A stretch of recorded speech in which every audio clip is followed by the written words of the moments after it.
Timbuktu is almost destitute. But for me, there is something magical about this place.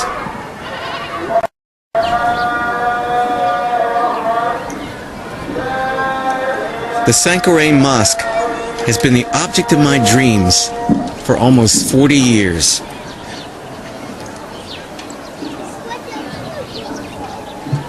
In the 16th century, this was the heart of a great Islamic school system and university that once had links with Cordoba and Cairo.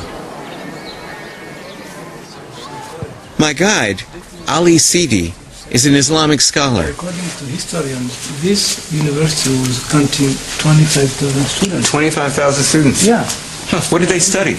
Well, they study too many fields like astronomy, literature, Islamic sciences, the Quran, the mathematics, Medicine? Medicine, yeah, traditional medicine.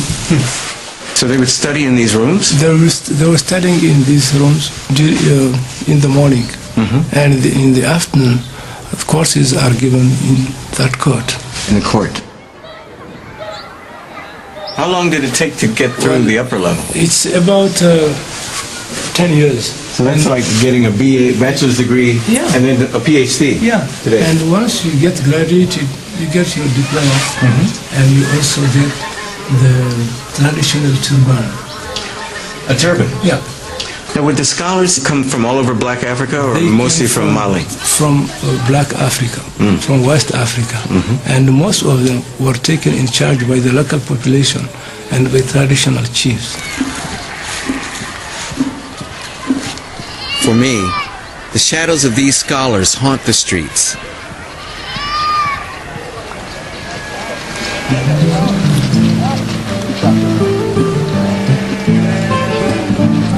Timbuktu began life in the 12th century, when Tuareg nomads from the desert set up camp by a well. In time, it became a trading post, the port on the Sea of Sand.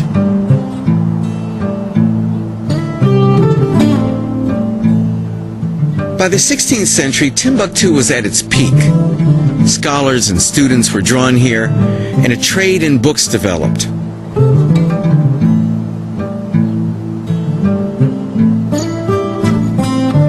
Thousands of these old manuscripts survive, hidden away here in private collections. Ali Sidi takes me to see Haidara and his family library.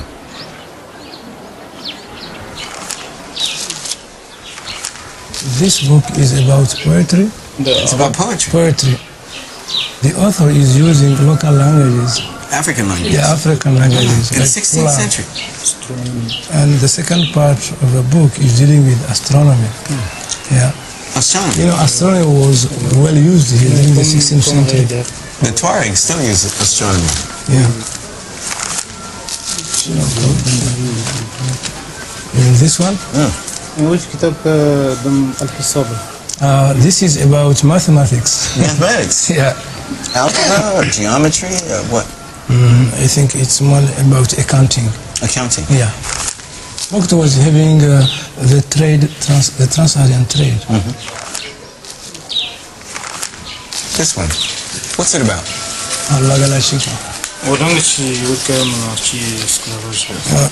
This manuscript is dealing with the slavery history in Timbuktu. Slavery? Yeah. Each correspondence is a document. It's giving elements about the price or the cost of the person. Yeah, of a person. Haidara, my ancestors were slaves. They could be in this book. Can you see if there are any Gateses in here? What's his name or her name? Gates, Abdul Gates. Abdul Gates. It's beautiful. And these are books written by black people. Some of them were written by black people. When I was growing up, the school books said... What I'm going to tell you that here in Timbuktu, we had big black scholars. I'm going to give you at least one example. During the 16th century, we had Ahmed Baba, who wrote at least 60 volumes. 60 himself? 60 himself. Yeah. That's great. But when I was growing up, the school books said Africans couldn't read and write, didn't have any books, and here, this great library exists. Yeah, indeed it is. He cannot say that African do not write. Yeah, I know. Because he saw too many authors who are from Africa. Right. Yeah. C'est bon. Yeah. And this is not the only place they are keeping books. They have another library. In Timbuktu. Yeah, in Timbuktu.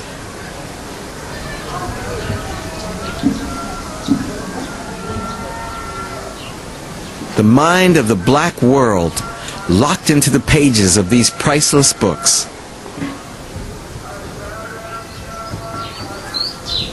Evidence of a grand civilization, untranslated and unknown.